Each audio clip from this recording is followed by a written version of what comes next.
అప్పటి నుంచి సార్తో పాటు మా డాడీ ఉద్యమకారులు. ఎట్లా అనిపిస్తుంది కాంగ్రెస్ పరిపాలన?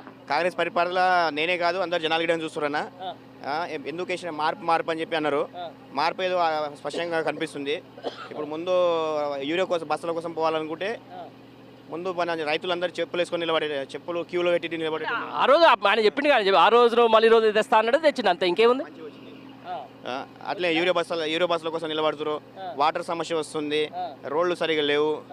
ఎక్కడైతే ఎక్కువ అప్పుడు ఎవరైనా కానీ గవర్నమెంట్ అయినా కానీ మన ఇంట్లో అయినా కానీ ఏం చేయాలంటే ఎక్కడైతే మన పెద్దలు కానీ మన వాళ్ళు కానీ ఏమైనా పెండింగ్లో వర్క్లు పెట్టిపోతే అక్కడ నుంచి మనం కంటిన్యూ చేయాలి.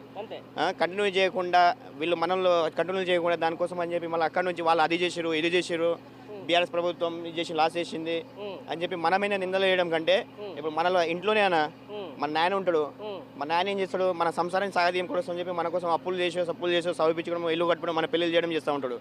అందులో అయిన అప్పులని మన నెక్స్ట్ జనరేషన్ ఏం చేయాలి, ఆయన కొడుకులు కానీ కూతురు కానీ ఏం చేయాలంటే అక్కడ నుంచి భాగాన్ని ఎప్పుడైతే ఆస్తిని తీసుకుంటామో అప్పులను గిడం భరించే కెపాసిటీ మన అప్పులు గిడం తీసుకునే దాని గిడం మన గిడం తత్వం ఉండాలి. దాంతోపాటు ఇంకా నేను ఏమంటున్నానంటే కేసీఆర్ పరిపాలనకు రేవంత్ రెడ్డి పరిపాలనకు ఏం తేడా?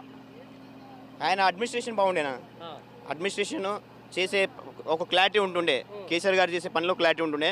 నేను గిటంగా స్కూల్ ఫ్రమ్ సార్ మా డాడీ అయితే ఎప్పుడైతే మీటింగ్లో వరంగల్ మీటింగ్లో బహిరంగ సభలు నాకు భుజాల మీద ఎత్తుకొని తీసుకెళ్తుండే. వరంగల్ మీటింగ్కి వెళ్ళినా, కరీంనగర్ మీటింగ్కి వెళ్ళినా ఇంట్లోకించి మా డాడీని ఉద్యమ సమయంలోకించి ఉద్యమకారులు అని చెప్పి ఇంట్లోకించి తీసుకెళ్తుంటే ఇంట్లో భయపడేటోళ్ళం మేము. పోలీసులు ఏ టైంలో వచ్చి మా డాడీని తీసుకెళ్తారని చెప్పి భయపడేటోళ్ళం. ఇప్పుడు అంతా ఓకే, అది ఉద్యమం అయిపోయింది, తర్వాత 10 ఏళ్ల పాటు పాలన అయిపోయింది. ఇప్పుడు ఈయన వచ్చిన తర్వాత ఈ యూరియా కష్టాలు ఏంది, రైతుల కష్టాలు ఏంది, జనాలు ఇబ్బందులు పడుతున్నారు ఎందుకు అంటున్నా? జనాలు అంటే చూసిరన్న వాళ్ళు ఎక్స్పెక్ట్ మార్పు తెస్తా అని చెప్పిండు. ఆ మార్పు కంపల్సరీ తెచ్చిండు, కనిపిస్తుండు. ఈ 6 పథకాలు అమలు చేస్తా అని చెప్పిండు. 6 పథకాల్లో ఒక్కొక్క పథకాల్లో సార్ ప్రచారంలోకి మా విలేజ్కి వచ్చినప్పుడు కానీ, మా బాలనగర్ మండలంలో ప్రచారంలోకి వచ్చినప్పుడు కానీ మా డాడీ మైకులలో స్పీచ్ ఇచ్చేటప్పుడు చెప్పిన అనమాట. అంటే మా బంజారా ఎస్టీ లాంగ్వేజ్లో చెప్పిండు. ఏం చెప్పిండంటే 6 పథకాలు హామీ ఇచ్చిండు. ఒక్కొక్క హామీ గురించి మా డాడీ ఒక విధంగా చెప్పుకుంటూ వచ్చిండు, మా నాయన మా ఫాదర్ చెప్పుకుంటూ వచ్చిండు. అప్పుడు బొంబాయి వలస ప్రాంతం, బొంబాయికి వెళ్ళేది ఒకటే చెప్తారే.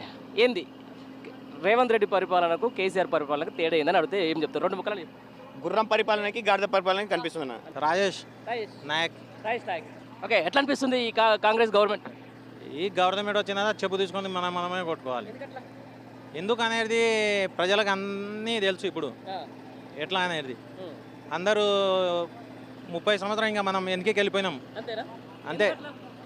ఎందుకంటే ఇంతకుముందు 10 years కేసీఆర్, ఇంతకుముందు గవర్నమెంట్ ఉన్న కాంగ్రెస్ ఉన్నప్పుడేమో అదే ప్రాబ్లం, ఇప్పుడు ఇట్లా అదే ప్రాబ్లం వచ్చింది. ఏమైంది మరి ఇప్పుడు యూరియా కష్టాలు వైపు, తర్వాత ఇప్పుడు స్థానిక ఎలక్షన్లు పోవాలంటే భయపడుతున్నారు. అసలు ఎందుకు ఇంత భయపడుతుంది గవర్నమెంట్?